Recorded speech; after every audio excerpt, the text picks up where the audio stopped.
Ram Charan, KR Advani హీరోయిన్లుగా సంచలన దర్శకుడు శంకర్ దర్శకత్వంలో రూపొందుతున్న తెలుగు సినిమా గేమ్ చేంజర్. ఈ మూవీ షూటింగ్ జరుపుకుంటున్న విషయం తెలిసిందే. ప్రపంచవ్యాప్తంగా విడుదల చేసేందుకు ప్రముఖ జీ స్టూడియోస్ 350 కోట్ల రూపాయలకు కొనుగోలు చేస్తున్నట్టు సమాచారం. పాన్ ఇండియా చిత్రానికి కూడా రూపొందించబడింది. తెలుగు, తమిళ ద్విభాష చిత్రానికి ఇది రికార్డ్ ధర. RRR వంటి తెలుగు చిత్రాలు ప్రపంచవ్యాప్తంగా బాక్స్ ఆఫీస్ను షేక్ చేసినప్పటి నుండి భారీ కాంబినేషన్లతో కూడిన తెలుగు సినిమాల కార్పొరేట్ సంస్థలు పెద్ద ఎత్తున ఆకర్షిస్తూ ఉన్నాయి. అన్నిటికీ మించి రామ్ చరణ్ అంతర్జాతీయంగా పాపులారిటీ సంపాదించుకున్నాడు అని సినీ క్రిటికర్స్ చెప్తున్నారు. నిజానికి F2, మహర్షి, ఫిదా, దువ్వాడ జగన్నాథం వంటి సూపర్ హిట్ సినిమాలతో తెలుగు నిర్మాత దిల్ రాజు తనకంటూ ఓ ప్రత్యేకత స్థానాన్ని ఏర్పరచుకున్నారు. ఆ తరువాత తమిళ స్టార్ విజయ్, రష్మికలతో కలిసి 200 కోట్లతో వారిసు చిత్రాన్ని రూపొందించి విజయాన్ని రుచి చూశారు.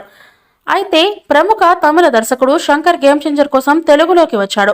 ఇప్పటికే రామ్ చరణ్ మరియు శంకర్ చేతులు కలవడం తెలుగు, తమిళ ప్రేక్షకులతో పాటు మెగా అభిమానులతో చాలా ఆసక్తి రేకెట్టించింది.